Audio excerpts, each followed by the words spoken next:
माँ की दुआओं में बहुत असर है। माँ अगर नाराज है तो दुनिया के किसी कोने पर चले जाएं, कहीं भी दुआएं मांग लें, तुम्हारी दुआएं कबूल नहीं होंगी। माँ को नाराज करके पीरों की चौखट पर जाने वाले भी सुने और अपनी तमन्नाएं, अपनी मुरादें पूरी करवाने वाले भी सुने कि अगर माँ नाराज है तो दुनिया की कोई ऐसी चौखट नहीं है जहां तुम्हारी दुआ कबूल हो जाए। अरे माँ की दुआ में तो इतना असर है कि माँ की दुआ जंजीरें भी तोड़ देती है।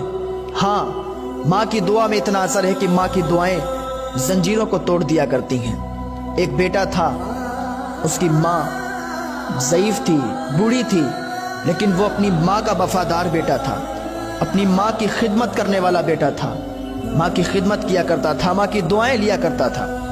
एक दिन कुछ सिपाही उसे पकड़ के ले गए और उसको हथकड़ियाँ डाल दी, जंजीरें डाल दी। इधर इसकी माँ बेचैन हुई। जब रात को बेटा घर पे नहीं आया तो इसकी माँ बेचैन हुई कि आखिर मेरा बेटा कहाँ चला गया, मेरा बेटा कहाँ चला गया, क्या हुआ मेरे बेटे को।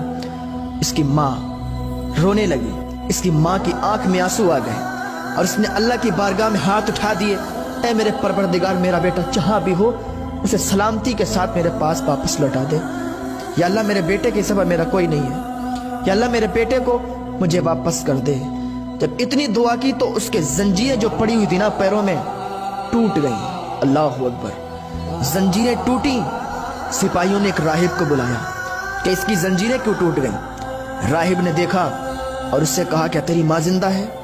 उसने कहा, हाँ मेरी माँ जिंदा है। राहिब ने कहा सिपाहियों से, 1 लाख भी जंजीरें ना इसके पैर में डाल दो, इसके पैर की जंजीरें ऐसे ही टूटती रहेंगी। सिपाहियों ने कहा, क्या बात है, क्यों टूटती रहेंगी? राहिब ने कहा, इसकी माँ जिंदा है।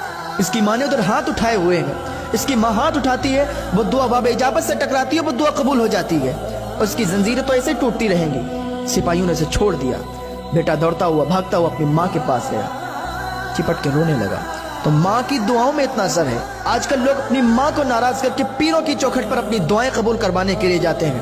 मैं कहता हूँ कभी नहीं कबूल होगी। अगर अपने माँ और बाप को नाराज करके दूसरों की चौखट पर जाके दुआ कबूल करवाना हो तो कभी नहीं कबूल होगी। अल्लाह के वास्ते अपने माँ बाप को राजी करें। अगर आपके माँ बाप राजी हैं तो आपको कहीं जाने की जरूरत नहीं है। दरगाहों पर जाएं, मज़ारों पर जाएं, तब जब आपके माँ बाप भी राजी हों तो आपकी दुआएं जल्दी कबूल होंगी। अपने माँ बाप को राजी करके फिर कहीं भी चले जाएं, आप कामयाब हैं। और अगर आपके माँ बाप नाराज हैं तो फिर कहीं आपको कामयाबी मिलने वाली नहीं है। कामयाबी तो आपके माँ बाप के कदमों के नीचे है।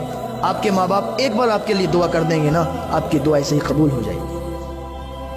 अल्लाह रब्बुल इज़्ज़त की बारगाह में दुआ है, अल्लाह हमें अपने माँ बाप से सच्चा प्यार करने की तौफीक अता फरमाए, उनकी खिदमत करने की तौफीक अता फरमाए। अल्लाह हमें नेक अमल करने की तौफीक अता फरमाए।